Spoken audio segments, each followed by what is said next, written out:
महीने मुहतरम रमज़ानुल मुबारक की कीमती सआदतें हैं, रहमतें और बरकतों का ये महीना है। इस महीने के अंदर भी लोगों की एक शिकायत रहती है कि हमारी दुआएं कबूल नहीं होती, जबकि इस महीने के बारे में अहादीस मुबारका में ये आता है कि अल्लाह रब्बुल इज़्ज़त को रोज़ेदार के मुँह की बू भी मुश्क से ज़्यादा पसंदीदा है।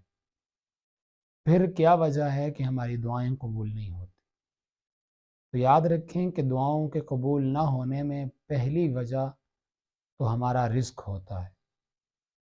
अपने रिस्क की तरफ देखा जाए, टाल मटोल की जाए, उसे जांचा जाए कि कहीं उसके अंदर हराम तो शामिल नहीं, किसी में कहीं उसके अंदर किसी दूसरे का हक तो शामिल नहीं, कि जिसकी वजह से वो रिस्क खाने की वजह से हमारी दुआएं कबूल नहीं हो रही।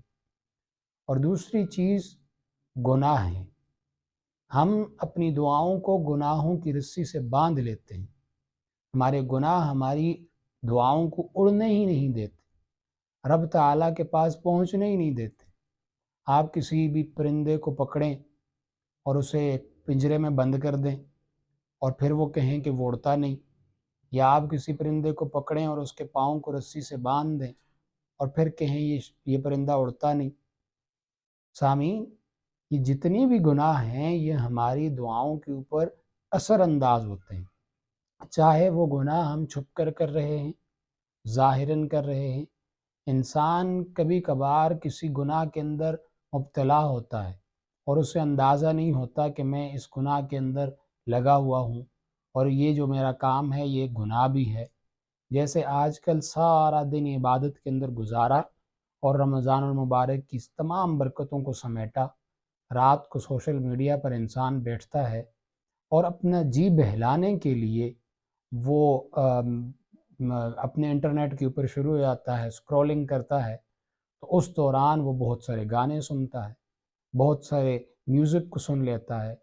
उसकी वजह से सारे दिन की जो इबादत की बरकतें थी वो ज़ायल कर देता है। तो इसलिए ये गौर करना चाहिए कि हम किसी गुनाह के अंदर तो मुब्तला नहीं, हमें अपना सारे का सारा वक्त तकवा अख्तियार करना है, इबादत के अंदर गुजारना है। और अल्लाह रब्बुल इज़्ज़त भी कुरान मजीद के अंदर सूरह फुरक़ान में इरशाद फरमाते हैं, कुल मा यअबअु बिकुम रब्बी लौला दुआउकुम, कि कह दीजिए इनसे कि अगर ये अपने रब की इबादत नहीं करेंगे तो इनके रब को इनकी कोई परवाह भी नहीं।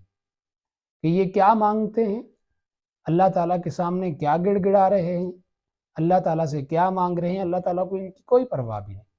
अगर ये लोग इबादत नहीं करते और अगर हम गुनाहों के अंदर मुब्तला हूँ, मैं कहूँ कि मैं आलिम हूँ और मैं गुनाह भी करता रहूँ, तवक्को करूँ कि मेरी दुआ कबूल हो जाएगी, ऐसा नहीं है। मैं ये सोचूँ कि मैं हाजी हूँ और गुनाह भी करता रहूँ और ये तवक्को करूँ कि मेरी दुआ कबूल हो जाएगी।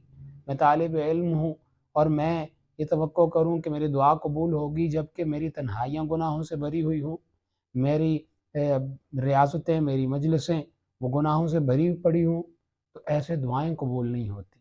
अल्लाह ताला से अपने गुनाहों की बख्शिश मांगें, अल्लाह ताला से माफ़ी मांगें। अपनी कोई दुआ मांगने से पहले अपने गुनाहों की मग़फ़िरत मांगें, अपने गुनाहों का इकरार करें कि या अल्लाह, जो भी गुनाह हो गए, चाहे वो हमने अलल ऐलान कर दिए, चाहे वो हमसे जानबूझकर हमसे हुए या दानिस्ता तौर पर हमसे वो गुनाह हो गए, या अल्लाह आप माफ़ करने वाले हैं। बड़े अज़ीम दिन चल रहे हैं, बड़ा अज़ीम महीना चल रहा है, इस पर तो आप पहले आसमान पर तशरीफ़ ले आते हैं, गुनाहों को माफ़ करते हैं, शब व रोज़ लोगों की बख्शिश होती है। या अल्लाह हमारे गुनाहों को भी माफ़ फ़रमा दें। अपने गुनाहों की इंसान तौबा करे, फिर अपने शब व रोज़ के अंदर देखे कि कोई ऐसा गुनाह तो नहीं जिसके अंदर वो मुस्तकिल मुलव्विस है, उस गुनाह को छोड़े, नेकी की तरफ आए, अपने रिज़्क़ को देखे कि कहीं वो हराम या किसी दूसरे का हक़ तो नहीं मार रहा, अपने रिज़्क़ को भी पाक करे, तो यकीनन उसकी दुआएँ कबूल होंगी। ये दुआओं के कबूल ना होने के पीछे या तो रिज़्क़ के अंदर गड़बड़ है, या गुनाह हैं, या गुनाहों के ऊपर जो जुर्रत है। देखें, इंसान गुनाह करता है, अल्लाह ताला उस पर पर्दा डाल देते हैं, उसके गुनाह को छुपा देते हैं। ये दोस्तों की मजलिसों में बैठता है, अपने अज़ीज़ व अक़ारब में बैठता है, मैंने ये कर दिया, मैंने ये कर दिया, मैंने फ़लाँ किया, मैंने रात को ये किया।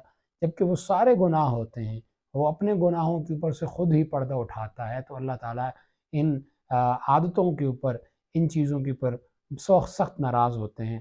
اللہ تعالیٰ سے دعا ہے کہ اللہ تعالیٰ ہمیں سارے کا سارا وقت رمضان کی رحمتوں کو، اس کی وسعتوں کو سمیٹنے کی توفیق عطا فرمائے، گناہوں سے بچنے کی توفیق عطا فرمائے، اور رب تعالیٰ کو راضی کرنے کی توفیق عطا فرمائے۔